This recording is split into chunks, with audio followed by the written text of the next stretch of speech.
Audio Jungle. Hello guys, welcome to govt TV.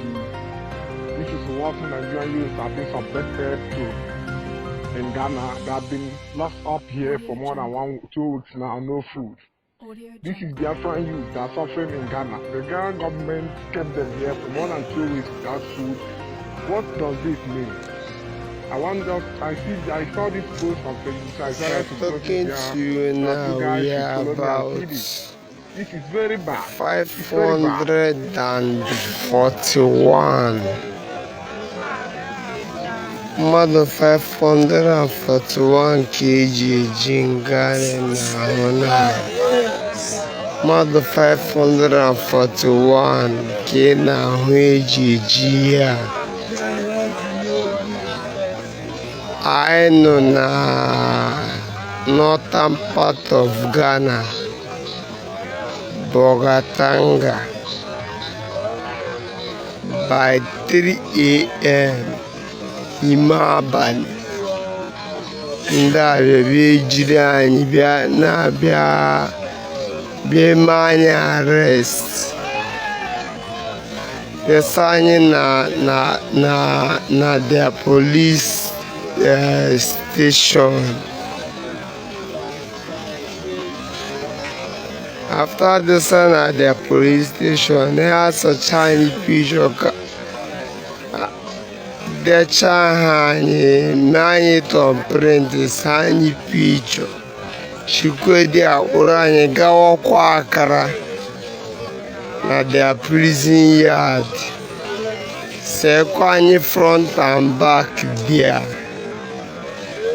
Hoping that na hawaga ahapu anyị ka lava ha urani bia dompo anyị na aflawo border side on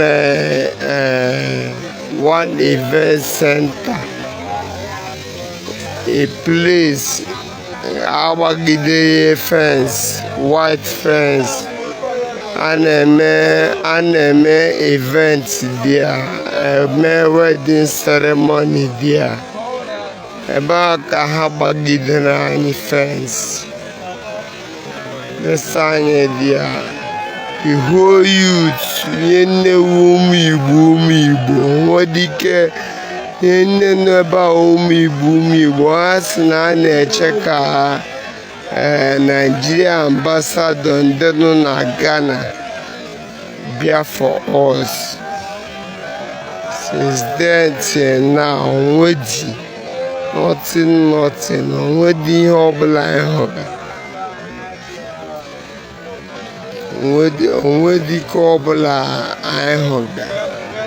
since Sunday 25th of April, Ghanian.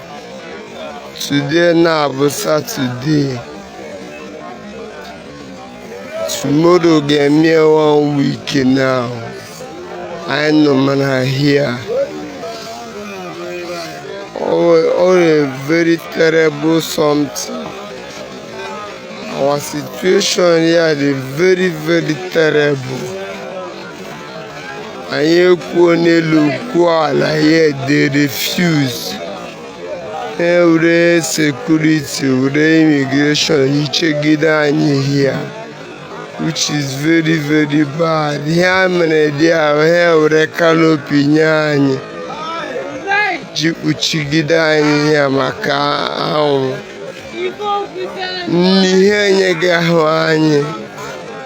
Bumanyo since then, till come by water in our flower here. Since Tuesday, Jipota in our flower. Bubanyo since that Tuesday till today or Saturday. All the very bad. I never taga na nothing to do. On one year, nothing. Biko enyemaka ọbụla n'ụmụnụ ga-enyere anyị, unu enyere anyị biko.